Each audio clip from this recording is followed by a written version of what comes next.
Welcome friends. Now we are going to discuss about this first question.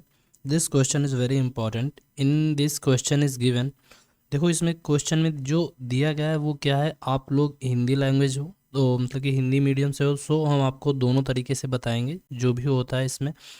देखो जैसा कि पहले ही क्वेश्चन में बोला गया है, और ये क्लास 10th में हम सबसे पहले मीन के क्वेश्चन करेंगे, आफ्टर दैट मोड के, और may be after that median. तो दोनों में से कोई भी हो सकता है। जैसा कि पहला क्वेश्चन दिया हुआ है कि विद्यार्थियों के एक समूह है, यानी कि स्टूडेंट्स का एक ग्रुप दिया हुआ है, और उनके द्वारा एक पर्यावरण संचेतना अभियान के अंतर्गत एक सर्वेक्षण किया गया, जिसमें उन्होंने एक मोहल्ले के 20 घरों में लगे हुए पौधों से संबंधित निम्नलिखित आंकड़ों को एकत्रित किए।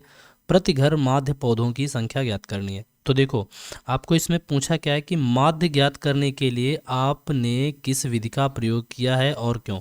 तो आपने माध्य विधि को, देखो माध्य निकालने के एक्चुअल में तरीके होते हैं 3, जो कि हमने आपको बता भी रखे हैं।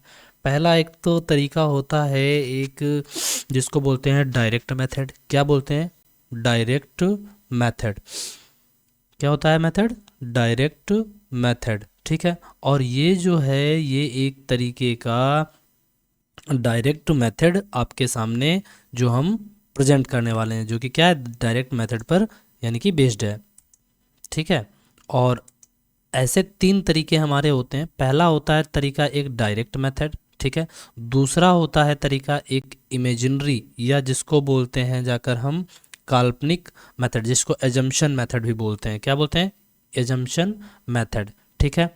और इसके अलावा एक होता है स्टेप डेविएशन मेथड। तो यहाँ पर चाहो तो तीनों विधि लगा सकते हो, नॉट अ बिग डील, ठीक है। हम इस सवाल को करेंगे पहले हम डायरेक्ट मेथड से, और उसी से ही मुझे लगता है कि जब अगर पूछा है तो हर टाइप के सवाल आते जाएंगे, हम हर टाइप के सवाल में उस तरीके का फॉर्मूला भी अप्लाई करते जाएंगे। तो यहाँ पर आपको सवाल में बताना पड़ेगा कि हम ये सवाल को करें कैसे, ठीक है। तो देखो इस सवाल को करेंगे कैसे हम बता रहे हैं आपको। जस्ट अ मिनट, यहाँ से इरेजर कहाँ चली गई?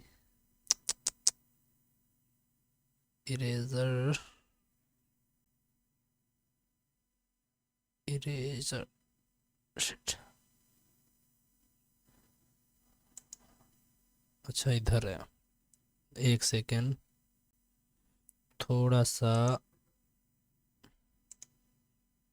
Add to quick tool bar, done. देखो तो यहाँ पर क्या करना है, हम इसको हटा देते हैं और आपको हम फिर बताते हैं इसमें करना क्या है। जैसा कि सवाल जो दिया हुआ है आपके सामने, ये सवाल इतना मतलब इम्पॉर्टेंट भी है और करना भी है। देखो इजी तरीके से कैसे करेंगे। सबसे पहले आपसे पूछा है औसत। क्या पूछा है? औसत। तो औसत का हमें फॉर्मूला पता होना चाहिए, बिना औसत के फॉर्मूले के आप इसको कर ही नहीं पाएंगे। तो औसत का जो फॉर्मूला होता है, वैसे मैंने इस पर एक वीडियो डाल रखी है, आप जाकर वहाँ से देख सकते हैं। मैंने विधिवत इस चीज़ को एक्सप्लेन किया हुआ है, मीन क्या होता है, मीडियन क्या होता है, मोड क्या होता है। तो उसका फॉर्मूला होता है sigma F X divided by N. Sigma F X का मतलब क्या होता है? बारंबारताओं का योग और बटे बारंबारताओं की संख्या, ठीक है, यही होता है। तो यहाँ पर एफ एक्स क्या होगा, यहाँ पर सबसे पहले देखो दिया हुआ है सिग्मा का मतलब होता है सम, एफ का मतलब होता है बारंबारता, और एक्स का मतलब होता है कि जो हमारे वर्ग, यानी कि एक्स क्या होता है, एक्स जो होता है वो मिनिमम लिमिट और मैक्सिमम लिमिट के सम का आधा होता है। यानी कि बात समझ रहे हैं, यानी एक्स एक प्रसार है। तो यहाँ पर हमें क्या करना पड़ेगा, सबसे पहले एक्स लिखना पड़ेगा, फिर लिखना पड़ेगा बारंबारताओं की संख्या, और फिर हमें क्या करना पड़ेगा, सिग्मा एफ एक्स निकालना पड़ेगा। आई होप इतनी बात आपको समझ में आ गई हो। अब एक्स एक्सपेंशन कैसा होता है हम बताते हैं आपको, और विधिवत तरीके से समझ में आएगा, ऐसा कुछ भी नहीं हो कि समझ में ना आए, ठीक है। So please keep some patience. देखो ये x दिया हुआ है, ये f है, ये सम ऑफ एफ एक्स दिया हुआ है। तो x जो होता है वो एक्सपेंशन होता है, प्रसार होता है। क्या प्रसार होता है? हमें पहले इस वाले खंड को बोलेंगे x1। इसी प्रकार से, एक सेकेंड, ये कहाँ से आ गया, ठीक, इसको हम क्या बोलेंगे, इसको हम बोलेंगे एक्सपेंशन x1। इसी प्रकार से इस वाले बॉक्स को बोलेंगे x2, इसी प्रकार से इसको x3, ठीक है। थोड़ा सा ज़्यादा बड़ा हो रहा है, एक सेकेंड। इसको हम बोलेंगे इस वाले को x1, इसी प्रकार से इस वाले बॉक्स को बोलेंगे x2। यानी याद रखना इस वाले कॉलम की हम बात कर रहे हैं, ना कि सारे कॉलम की। तो ये x1 x2, इसी प्रकार से ये x3, और इसी प्रकार ये चलता चला जाता है। तो इसको हम लिख देते हैं बाद में xi, मतलब कि कोई कहीं तक ये इसको एक्सपेंशन हुआ होगा। ठीक है, तो ऐसे ये x4 हो जाता कि नहीं, ऐसे ये x5 हो जाता। सुनना, बेसिक बिल्कुल बता रहा हूँ। फिर ये x6 हो जाता और ये x7 हो जाता। मुझे लगता है इतनी बात आपको समझ में आ गई होगी। ठीक है, अगर इतनी बात समझ में आ गई है तो एक बात बताओ, सबसे पहले हमें पता होना चाहिए एक्स आई का, एक्स आई निकालेंगे कैसे। तो एक्स आई का जो याद रखना चाहिए फॉर्मूला होता है कि एक्स क्या होता है, एक्स, अरे ब्राउन कैसे हो गया, देखो फॉर्मूला जो होता है एक्स, इसका एक्सपेंशन का होता है एक्स,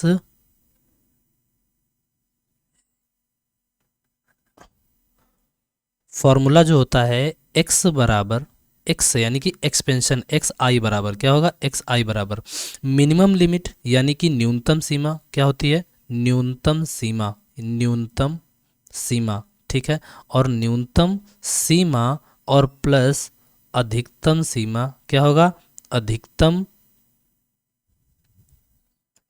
सीमा डिवाइडेड बाई 2। ये बात हमने बताई है।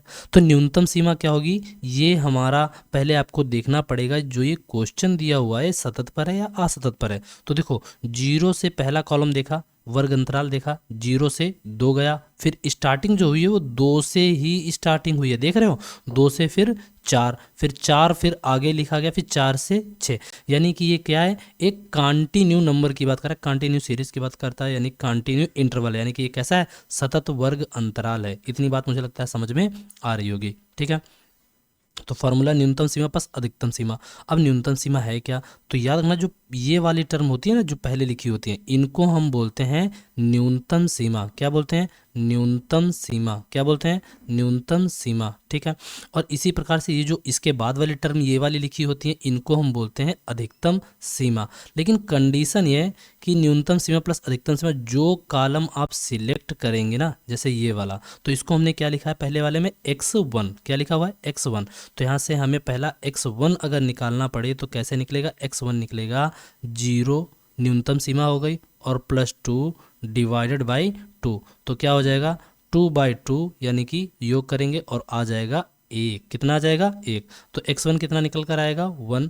इसी प्रकार से x2 कितना निकल कर आएगा, x2 पर 2 + 4 और 4 का 2 और 4 का योग करके आधा करेंगे, यानी कितना हो जाएगा, 4 2 6, 6 का आधा कितना हो गया, 3। इसी प्रकार 6 4 10, 10 का आधा कितना हुआ, 5। 8 6 14, 14 का आधा कितना हुआ, 7। इसी प्रकार से 8 10, 10 कितना हो गया, 18। 18 का आधा कितना हुआ, 9। ठीक है, इसी प्रकार से 12 10 22, 22 का आधा कितना हुआ, 11।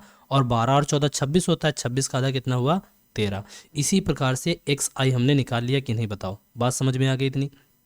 तो हम इसको हटा देते हैं, इतनी बात समझ में अगर आ गई है। ठीक है, कोई मतलब नहीं बनता इसका यहाँ पर लिखे रहने से। ठीक, आगे देखते हैं क्या क्या होता है।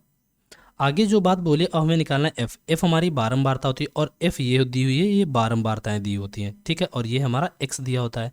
तो बारंबारताएं बिल्कुल आपको इसको एज इट इज जैसे ही पेस्ट करनी है, 1 2 1 5 6 2 एंड 3, ये बारंबारता हो गई। ठीक है, अब योग कैसे करेंगे, तो योग क्या होता है, यहाँ पर देखो योग दिया हुआ है f इंटू एक्स, कितना दिया हुआ है, f इंटू एक्स, यानी कि इन दोनों की गुणा करनी पड़ेगी। तो 1 और 1 की गुणा की कितना आ गया, 1। इसी प्रकार 3 2 की गुणा की कितना आया, 6। इसी प्रकार से सभी की गुणा करेंगे, 5 एकम 5, 7 5 35, 9 छक 54, कितना हो गया, 9 छक 54। जस्ट अ मिनट, हाँ कितना हो गया, 9 छक 54। इसी प्रकार से 11 दूनी 22 और 13 तियाँ 39। इतनी बात समझ में आ गई। तो समय अब हमें क्या करना पड़ेगा, इसका योग करना पड़ेगा। योग करो, 6 5 11 12 12 और 12 5 17, 17 4 17, 3 20 1 21, 21 2 23, 23 7 30, 2 32, 32 का मिला, 32 के लिखे 2, कैरी मिला 2, सॉरी कैरी मिला 3। ठीक है, फिर उसके बाद 3 5 3 8 2 10 3 13 13 3 16, यानी कि जो योग आया वो कितना है, 162। यानी ई एफ एक्स योग जो लास्ट में लिखा है ये वाला, ये कितना इनका योग निकला, ई यानी 162, ठीक है। इसके बाद बारंबार तो यानी कि एन क्या होगा, तो एन जो होता है हमें इनको कैलकुलेट करना पड़ेगा जो बारंबारताएं दी होती हैं। कैलकुलेट करो, 2 1 3, 3 1 4, 4 5 9, 9 6, 9 6 15, 15 15 और 5 20, कितना हो गया 20। अब बस हमारा सब कुछ मिल गया, हम बस फार्मूला लगाना है। फार्मूला ये दिया हुआ है, तो मीन कैसे निकालेंगे, जो मीन आएगा हमारा वो निकल कर आएगा। फार्मूला लगने पहले लिखेंगे देखो ई एफ एक्स कितना दिया हुआ है 162 और एन कितना दिया हुआ है 20, कितना दिया हुआ है 20। बस इसको सिंप्लीफाई कर लो, तो 162 डिवाइडेड बाई 20, 2 हट 16, 2 1 2 डिवाइडेड बाई 10। अब एक याद रखना, जाकर एक जीरो है तो याद रखना इसका मतलब किया है दशमलव के नीचे अगर एक जीरो है, अगर एक जीरो है तो इसका मतलब हुआ ऊपर जो भी संख्या लिखी होगी उसके बाद दशमलव के बाद एक ही अंक होगा। तो यानी क्या करेंगे, दशमलव हटाया, एक जीरो जीरो हटाया, दशमलव चिपका दिया, हो गया आंसर हमारा 8.1। यही इसका करेक्ट आंसर है। आई होप इतनी बात आपको समझ में आई हो, ठीक है। अगर वीडियो पसंद है तो please do like and subscribe and press the bell icon. I will meet you in the next question and the next question will be आपके सामने ये रहा, ये, ठीक है। तब तक के लिए बाय एंड टेक केयर।